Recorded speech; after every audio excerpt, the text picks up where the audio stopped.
दरअसल वो कौन सी चीज है जिससे सब कुछ बना है? ये सारी दुनिया कैसे बनी, किसने बनाई, किस प्रोसेस से बनी? और जब दर्शन की बारीकियों में जाते हैं तो सत्य और सत्ता, ट्रुथ और एग्जिस्टेंस, ये भी अलग शब्द हो जाते हैं। जो पहला सेशन था मैंने बताया था कि फिलोसफी की 3 बेसिक ब्रांचेस, जिनमें से एक मेटाफिजिक्स है, एक एपिस्टेमोलॉजी है, एक जिसको हम एक्सियोलॉजी कहते हैं। लेकिन फिलोसफी की जो मूल ब्रांच, जिसका इंटरेस्ट हम सबके मन में होता है, उस मूल ब्रांच का नाम मेटाफिजिक्स ही है। और मेटाफिजिक्स मेटाफिजिक्स का मतलब क्या है? इस ब्रह्मांड के संबंध में अंतिम प्रश्नों के जवाब देना। हिंदी में इसको हम तत्व मीमांसा कहते हैं, मेटाफिजिक्स को। मेटाफिजिक्स को ही मोटे तौर पर एक और नाम से भी जानते हैं, जिसको बोलते हैं ओंटोलॉजी। तो कहीं आप ओंटोलॉजी शब्द पढ़ें तो इसका मतलब आपके स्तर पर यही है कि दोनों एक ही बातें हैं। एक ही शब्द को 2 तरीके से कहने का रिवाज है दर्शन में। मेटाफिजिक्स के 3 मूल प्रश्न मैंने आपको बताए थे, जिनमें से एक प्रश्न है इस संसार के बारे में, इस कॉस्मोस के बारे में। ये ब्रह्मांड, ये जगत, ये संसार कैसे बना, किसने बनाया, क्यों बनाया, ये सारे सवाल। दूसरा सवाल जो आपको ज्यादा इंटरेस्ट क्रिएट करेगा वो है आत्मा के बारे में, सोल, कॉन्शियसनेस बेसिकली। और तीसरा सवाल है ईश्वर के बारे में, जिसको बोलते हैं गॉड। कॉस्मोस से जुड़े प्रश्नों को कॉस्मोलॉजी बोल देते हैं, सृष्टि मीमांसा। जो आत्मा से जुड़े प्रश्न हैं उनको साइकोलॉजी बोलते हैं, दर्शन में मनोविज्ञान। और जो ईश्वर से जुड़े प्रश्न हैं उनको थियोलॉजी या ईश्वर मीमांसा कह देते हैं। इन पर तो हम बाद में बात करेंगे। आज इन तीनों को एकदम लेके बेसिक लेवल पर इसका जो फंडामेंटल क्वेश्चन है उस पर बात करेंगे। आपके चेहरे से ऐसा लग रहा है कि आज आपको अंतिम रहस्य समझ में आने वाले हैं। कुछ समझ में नहीं आने वाले, मैं तो पहले भी स्पष्ट कर रहा हूँ। ये मदारी वाला मामला नहीं है, ना बाबाओं वाला मामला है। हम झूठ नहीं बोलेंगे, हम सिर्फ ये बताएंगे कि लोगों ने क्या क्या सोचा। और सच ये है कि अंतिम सत्य किसी को नहीं पता है। सबके अपने अपने रास्ते हैं, अफवाहें हैं, अपनी अपनी राय है, ओपिनियंस है। हमें तो बस ये पता होना चाहिए कि ओपिनियंस क्या क्या हैं। और हमें सब पता होगा तो कोई हमें गलत नहीं बता पाएगा, हम उससे सवाल पूछ पाएंगे। पढ़ाई का असली उद्देश्य पता है क्या? कि आप किसी से भी अच्छे सवाल पूछ पाते हैं। उसके बाद कोई आपको 4 बातें बताए तो आप 2 सवाल पूछ के पोल खोल सकते हैं। असली उद्देश्य ये भी तो है कि हमें कोई ऐसे थोड़ा ना बहका देगा, पता होना चाहिए। तो शुरुआत इस बात से कि अंतिम सत्य क्या है, अंतिम सत्ता क्या है। अब देखिए, क्राइसिस क्या है? ये प्रश्न किसके मन में आया? आज की बात अगर मैं करूं तो आपने भूगोल स्कूल में पढ़ा होगा, ज्योग्राफी पढ़ी होगी, साइंस पढ़ी होगी। और जब कोई मुझसे कहता है ना कि मुझे बहुत कॉन्फिडेंस अपने ऊपर हो गया, जब कोई मुझे मिलता है बच्चा कि मैं ये कर दूंगा, मैं वो कर दूंगा, तो मैं उससे बोलता हूँ कि बेटा भूगोल का पहला अध्याय पढ़ लो एक बार। और ज्योग्राफी का चैप्टर 1 पढ़ने के बाद कॉन्फिडेंस कम हो जाता है। कम होना भी चाहिए, जरूरत से ज्यादा कॉन्फिडेंस ठीक भी तो नहीं है ना। और उस अध्याय को पढ़ के क्या पता लगता है? पता लगता है कि इस ब्रह्मांड में असंख्य आकाशगंगाएं हैं, गैलेक्सीज हैं। उन असंख्य गैलेक्सीज में से एक गैलेक्सी जिसका नाम मिल्की वे है, वो हमारी गैलेक्सी है। उस एक गैलेक्सी में असंख्य तारे हैं, स्टार्स हैं बहुत सारे। उन तारों में से एक छोटा तारा जिसका नाम सूर्य है, सन है, वो हमारा पड़ोसी है। पड़ोसी मतलब 15 करोड़ वर्ष, मतलब ये किलोमीटर की दूरी पर लगभग। उस सूर्य के साथ जो ज्ञात ग्रह हैं वो 9 के आसपास हैं, उस पर डिबेट चलती रहती है। उन 9 ग्रहों में से एक ग्रह पृथ्वी है। उस पृथ्वी पर 1 ट्रिलियन के आसपास स्पीशीज हैं, 1 लाख करोड़ स्पीशीज हैं। उन स्पीशीज में से एक स्पीशीज होमो सेपियंस सेपियंस है। इस दुनिया में आज के समय में 800 करोड़ होमो सेपियंस सेपियंस जिंदा हैं। उनमें से एक मैं हूं। ये मेरी औकात है। हम सबकी हैसियत दरअसल इतनी ही है। कई बार भाव आता है मन में कि अरे मैं हूं तो दुनिया चल रही है, मैं नहीं रहूंगा दुनिया कैसे चलेगी। ये भाव आता है मन में। इस उम्र में ज्यादा आता है, आप लोगों की उम्र में।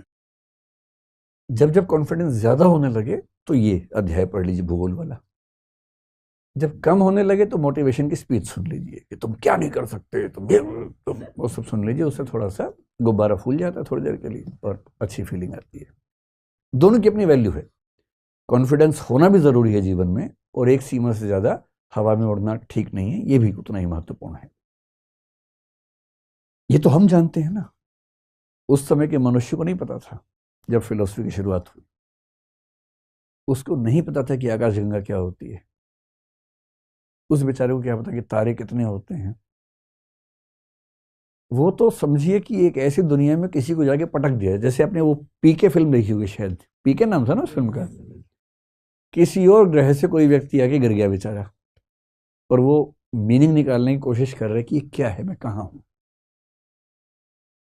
तो आज से 3 लाख साल पहले जब होमो सेपियंस सेपियंस बना, और आज से करीब 70-72 हजार साल पहले जब उसके अंदर सोचने की क्षमताएं विकसित हुई, जिसको कॉग्निटिव रिवॉल्यूशन कहते हैं। अब वो एक प्राणी, निहत्था सा प्राणी है इस संसार में। सोचने की क्षमता उसके पास है, लॉजिक है, रीजनिंग है उसके पास। और वो देख रहे कि सूर्य है, चंद्रमा है, पहाड़ हैं, नदियां हैं, बरसात आती है, पशु पक्षी हैं, कई पशु आते हैं हमला करते हैं। धीरे धीरे बनता हुआ समाज है, धीरे धीरे भाषा बनाने के प्रयास चल रहे हैं। पहली बार राज्य बनाने का प्रयास चल रहा है जिसमें एक व्यक्ति शासन करेगा। इस पूरे स्ट्रक्चर को, इस पूरे संसार को समझने की कोशिश ये व्यक्ति कर रहा है। ये साइंटिस्ट नहीं है, क्योंकि साइंस का कंसेप्ट ही नहीं है। ये धार्मिक व्यक्ति भी नहीं, क्योंकि उस समय धर्म भी नहीं आया है।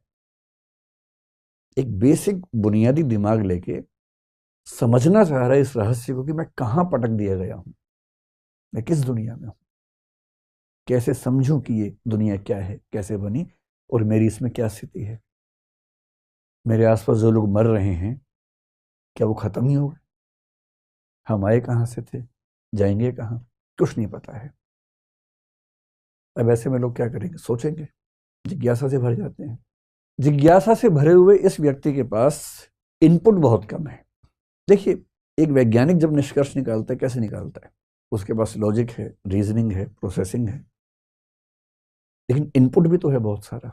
रिसर्च करता है, एक्सपेरिमेंट्स करता है, उन एक्सपेरिमेंट्स के रिजल्ट्स के बेस पर उनकी प्रोसेसिंग करके सही फैसले निकालता है, सही निष्कर्ष निकालता है।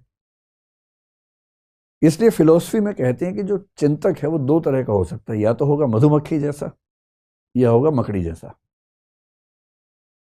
और ये मधुमक्खी और मकड़ी का जो मामला है, स्पाइडर जो है मकड़ी, और मधुमक्खी को आप हनी भी अगर कहें, ये दो कंसेप्ट क्यों आते हैं फिलॉसफी में या साइंस में भी आते हैं?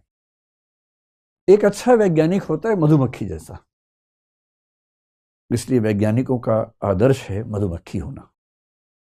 काटने के लिए नहीं, मतलब मधुमक्खी होने का दूसरा मतलब है। यहां पर मधुमक्खी कैसे काम करती है? वो इस फूल पे जाके, इस पे जाके, इस पे जाके, इन सब फूल पे जाके उन सब से पराग कण लेके आती है, और फिर उन सब की प्रोसेसिंग खुद करती है, और प्रोसेसिंग करने के बाद क्या बना लेती है? हनी बना लेती है, शहद बना लेती है। यानी वो प्रोसेसिंग खुद करेगी, लेकिन प्रोसेसिंग जिस चीज पे करेगी वो इनपुट्स बाहर से लेके आएगी, यहां से लाएगी, यहां से लाएगी, यहां से लाएगी। रियल इनपुट्स होंगे, और इन इनपुट्स की प्रोसेसिंग अपनी उन क्षमताओं से, जो क्षमताएं ईश्वर ने, प्रकृति ने उसको दी हैं, उनसे प्रोसेसिंग करेगी, और तब जो निचोड़ निकलेगा उसको हम शहद कहते हैं। ज्ञान की दुनिया में इसको आप निष्कर्ष मान लीजिए, जजमेंट मान लीजिए। पर मधुमक्खी बन सके इसके लिए इनपुट बाहर से मिलना जरूरी है। अगर इनपुट ही ना हो तब क्या करें, या कम हो तब क्या करें? तो मकड़ी बनना पड़ता है। और मकड़ी की खास बात यह है कि मकड़ी जो जाला बनाती है, उस जाला बनाने में प्रोसेसिंग भी वो करती है, और उस जाला बनाने का जो कच्चा माल है वो भी अपने अंदर से ही निकालती है। यानी कॉजेशन की दुनिया में, कारणता की दुनिया में, तकनीकी शब्द हैं, आप परेशान होंगे, बस ये समझें कि कच्चा माल निकालने से लेकर उसकी प्रोसेसिंग तक का सारा काम मकड़ी खुद ही करती है। फिलोसफी में इसको बोलते हैं कि वो मटेरियल कॉज भी खुद है, उपादान कारण भी खुद है, और एफिशिएंट कॉज यानी कि निमित्त कारण भी खुद ही है, दोनों खुद है। इसलिए जब तक हमारे पास बहुत सारे इनपुट्स ना हो, बहुत सारे तथ्य ना हो, हम मकड़ी बन के काम करते हैं। और अधिकांश दार्शनिक मकड़ी के रास्ते पर चलते हैं। वो अपने अंदर से कल्पनाएं करते हैं, उन कल्पनाओं को अपनी रीजनिंग पावर से जस्टिफाई करते हैं, प्रोसेसिंग करते हैं, डाउट्स निकालते हैं, ठीक करते हैं। और यही कारण है कि अलग अलग दार्शनिक एक ही चीज की व्याख्या एकदम अलग अलग करते हैं, और हर व्याख्या लॉजिकली ठीक लगती है क्योंकि उन्होंने अपने दिमाग से सारी बातें सोची हैं। और साइंटिस्ट क्या करता है? रिसर्च करता है, रिसर्च करने के बाद निष्कर्ष निकालता है। विज्ञान का भी अंतिम प्रश्न है कि ब्रह्मांड कैसे बना। दर्शन का भी आखिरी प्रश्न है कि ब्रह्मांड कैसे बना। धर्मों को भी इसमें रुचि है कि ब्रह्मांड कैसे बना। अंतर उनके रास्ते का है, अंतर उसके मेथड का है। धर्म आस्था और फेथ के बल पर काम करता है। धर्म आसान उत्तर प्रोवाइड करता है आम आदमी को, जो बहुत गहरे नहीं है, बहुत तार्किक नहीं है, किंतु आम आदमी निश्चिंत हो जाए ऐसे गोलमोल आंसर प्रोवाइड करता है। दर्शन तार्किक उत्तर देता है मकड़ी के तरीके से, और विज्ञान अनुभविक एम्पायरिकल एविडेंसेस इकट्ठे करने के बाद तब जजमेंट निकालता है, और विनम्रता से मानता है कि कल को मैं गलत साबित हो सकता हूं। जैसी कोई नया एक्सपेरिमेंट मुझे गलत साबित करेगा, मैं गलत हो जाऊंगा। भाई आइंस्टीन ने इतने महान महान प्रयोग किए, उनको 1921 में नोबेल प्राइज मिला फोटॉन्स पर उन्होंने जो काम किया उसके लिए। वही आइंस्टीन अपने समय में ही गलत साबित होने शुरू हो गए थे। आइंस्टीन के समय में क्वांटम फिजिक्स का जब एक प्रयोग हुआ, डबल स्लिट एक्सपेरिमेंट उसको बोलते हैं, और कुछ और प्रयोग हुए आइंस्टीन के समय में। एक प्रयोग हुआ जिसको क्वांटम एंटेंगलमेंट आजकल एक कंसेप्ट है, जिस पर 2022 का नोबेल प्राइज मिला है फिजिक्स का, आइंस्टीन के समय में आया। और आइंस्टीन ने दो और वैज्ञानिकों के साथ मिलकर एक ईपीआर पैराडॉक्स का जिक्र किया और कहा कि क्वांटम फिजिक्स के नियम गलत हैं क्योंकि ये फिजिक्स के बुनियादी नियम के खिलाफ हैं। खारिज कर दिया। और आइंस्टीन की मौत के बाद 1960 के दशक में एक प्रयोग हुआ, बेल एक्सपेरिमेंट कहते हैं। 1972 में, फिर 1980 के दशक में, और उसके बाद 3 अलग अलग वैज्ञानिकों ने साबित किया कि आइंस्टीन की धारणा क्वांटम एंटेंगलमेंट के मामले में गलत थी। और इन 3 वैज्ञानिकों को, जो अलग अलग समय में काम कर रहे थे, एक साथ 2022 में नोबेल प्राइज देना पड़ा क्योंकि वो आइंस्टीन की गलती को ढूंढ पाए। विज्ञान का यही मजा है। विज्ञान में धौंस नहीं है कि मैंने कह दिया तो अंतिम सत्य है। विज्ञान में न्यूटन भी गलत साबित हो सकता है, आइंस्टीन भी गलत साबित हो सकता है, हर कोई गलत साबित होता है। डार्विन गलत साबित हुआ कई मामलों में, लेकिन कई मामलों में शानदार है। धर्म में इतनी आज़ादी नहीं होती है, दर्शन में होती है, विज्ञान में होती है। इसलिए तीनों का मूल प्रश्न यही है, और दर्शन ने इसमें क्या संभावनाएं ढूंढी, हमें इनको समझना है। ध्यान रखिए, विज्ञान बात की बात है, शुरुआती प्रयास दर्शन के लोग कर रहे हैं। आगे चल के विज्ञान ने उसमें से बहुत सारी चीजों को अपने हाथ में ले लिया और अच्छे से लिया। मेटाफिजिक्स या दर्शन का अंतिम प्रश्न जो है कि अंतिम सत्ता किसकी है, जो अल्टीमेट ट्रुथ या अल्टीमेट एग्जिस्टेंस है, वो किसका है। इस प्रश्न के बेसिकली 2 प्रश्न हैं। इसको 2 प्रश्नों में तोड़ लेते हैं। एक प्रश्न ये है कि अल्टीमेट एग्जिस्टेंस कितने हैं, नंबर कितना है। अंततः जितनी सत्ताएं हैं उनका नंबर कितना है, एक ही है या ज्यादा है या 2 हैं या 10 हैं कि 50 हैं कि 100 हैं कि 1000 हैं। एक तो ये सवाल है। और दूसरा ये कि जो अंतिम सत्ता है उसकी नेचर क्या है। नेचर का मतलब वो कैसी है सत्ता, उसका नाम क्या है, उसकी विशेषताएं क्या है। इसको बोलते हैं nature of the ultimate reality क्या है। अब स्वाभाविक सी बात है कि जिज्ञासु व्यक्ति के मन में दोनों प्रश्न साथ साथ ही आए होंगे। ये एक ऐसा तो है नहीं कि एक प्रश्न पहले आएगा एक बाद में आएगा, साथ साथ ही आए होंगे। और जब हम सोचते हैं तो हमारे पास सोचने के 2 तरीके होते हैं सामान्य रूप से, तीसरा बाद में आता है। कोई आपसे पूछे कि भाई इस संसार में अंतिम सत्ताएं कितनी हैं, तो एक नजर में तो भाव ये आता है कि भाई इतना वैविध्य, डाइवर्सिटी दिख रही है, सब तो सत्य ही है, हम किसे खारिज करें। तो पहला आंसर स्वाभाविक रूप से अधिकांश लोगों के मन में आता है, जिसको हम बोलते हैं प्लूरलिज्म, यानी कि अनेकवाद या बहुत्ववाद। यानी बहुत सारी अंतिम सत्ताएं हैं, एक नहीं है, दो नहीं है, बहुत सारी अंतिम सत्ताएं हैं। सरल भाषा में कहें, लोहा भी अंतिम सत्य है, लकड़ी भी अंतिम सत्ता है, पानी भी अंतिम सत्ता है, आग भी अंतिम सत्ता है, हवा भी अंतिम सत्ता है। मैं कैसे कह दूं कि हवा और पानी एक ही है? मैं कैसे कहूं कि आग और पानी एक ही है? अलग अलग है। और जब इतनी सारी चीजें अलग अलग हैं तो ये मान लेते हैं कि अंतिम सत्ताएं बहुत सारी हैं, इसमें कहाँ कोई दिक्कत है। अच्छा, जब आप कहेंगे बहुत सारी हैं, आम आदमी को बहुत सारी दिख रही हैं, तो आपको भाव क्यों देगा? सोचेगा आप तो वही कह रहे हैं जो मैं भी देखता हूं, फिर आप किस बात को दार्शनिक हुए? तो दार्शनिकों को और धार्मिक लोगों को ना इससे चैन नहीं पड़ता है। उनको लगता है ना, इतनी सारी डाइवर्सिटी के मूल में कुछ तो होना चाहिए, कुछ तो होना चाहिए। और मन करता है कि किसी एक पे ही सारा थोप दे। एक आते ही ना मन को बड़ा एक संतोष मिलता है कि चलो फाइनली पता लग गया कौन है।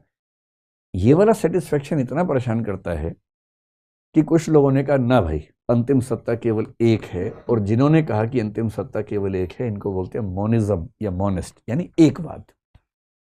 एकवाद सिंपल, अनेकवाद एकवाद। अनेकवाद वो हैं जो कहते हैं कि अंतिम सत्ताएं बहुत सारी हैं।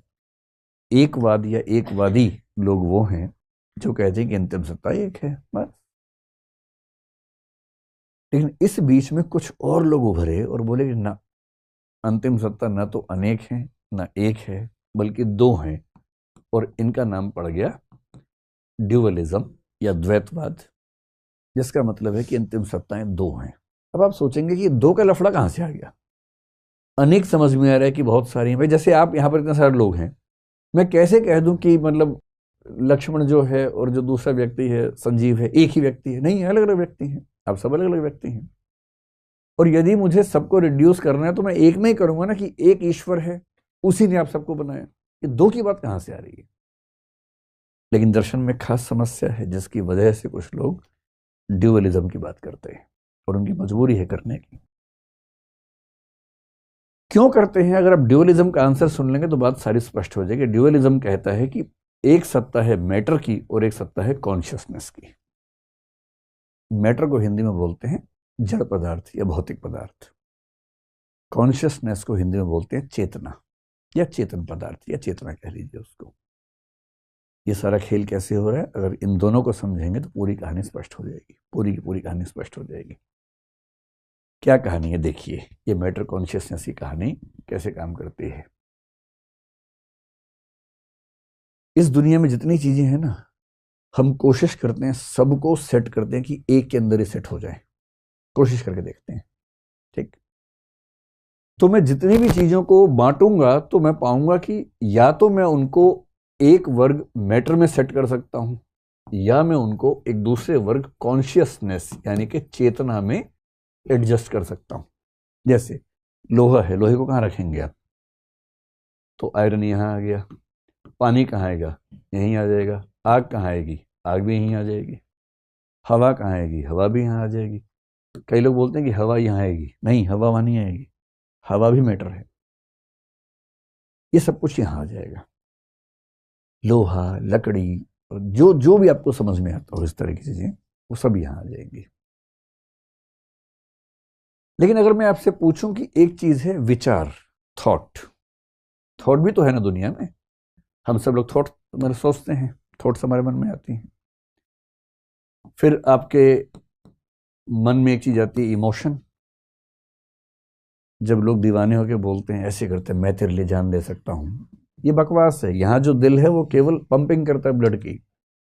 जब बहुत ज्यादा इमोशन है तो सिर के दाईं तरफ हाथ रख के बोल रहे हैं मैं तेरे लिए जान दे सकता हूं, क्योंकि राइट हेमिस्फीयर ऑफ माइंड में इमोशंस आते हैं। इमोशंस यहाँ नहीं आते हैं, ये कल्पनाएं हैं। इमोशंस यहाँ आते हैं, राइट साइड में आते हैं। तो अगली बार जब किसी को अंगूठी उंगूठी पहनाओ तो ऐसे करके बोलना कि मैं तेरे लिए मैं तेरे लिए जान दे सकता हूँ, राइट साइड में। लेफ्ट में लॉजिक होता है ज़्यादा, राइट में इमोशन ज़्यादा काम करते हैं। तो जब आपके दिमाग में विचार ज़्यादा हैं तो आपके दिमाग का लेफ्ट वाला हिस्सा ज़्यादा एक्टिव है। जब इमोशन ज़्यादा है तो दिमाग का राइट हिस्सा एक्टिव है। और ये तो बिल्कुल एक्टिव, मतलब ये तो हमेशा एक्टिव रहता है। इसका काम तो ब्लड की पंपिंग करना, ब्लड की सफाई करना है। ये ब्लड सफाई नहीं करेगा तो मर जाएंगे 2 मिनट के अंदर। तो ये तो करता ही रहेगा। इससे कोई लिंक आपके इमोशंस का नहीं है। लेकिन अफवाह फैली हुई है, लोग कविताएं लिख रहे हैं दिल पे, लेकिन दरअसल दिल की कोई भूमिका इमोशंस में है नहीं। थॉट्स हैं, इमोशंस हैं, इसके अलावा कभी कभी आपकी विल पावर भी काम करती है कि मैं आज तो सिगरेट छोड़ ही दूंगा, मुझे कसम है मेरी मैया की अगर मैंने सिगरेट पी तो। और विल पावर से आदमी कई बार छोड़ भी देता है कुछ चीज़ें, या कुछ चीज़ें शुरू करता है। कल से सुबह 5 बजे उठ के प्राणायाम करना ही करना है, और मान लीजिए सच में कर लिया, तो विल पावर है इसका मतलब। नहीं कर पाए तो विल पावर की कमी है। ये विल पावर क्या चीज़ है? ये विल पावर भी तो कॉन्शियस वाली चीज़ है ना। थिंकिंग का मामला हो, इमोशंस का मामला हो, विल पावर का मामला हो, इन्हीं से जुड़ी बहुत सारी और भी चीज़ें हैं। कोई राय है आपकी, ओपिनियन है। ये ओपिनियन क्या चीज़ है? आपका कोई बिलीफ है, विश्वास है, आपको यहाँ तक कि अंधविश्वास मान लीजिए, सुपरस्टिशन है, वो क्या है? अब आपके मन में कभी कभी आ रहा होगा कि ये क्लासिफिकेशन जैसे हो रहा है, इसका आधार क्या है? मैं आपको आधार बताता हूँ।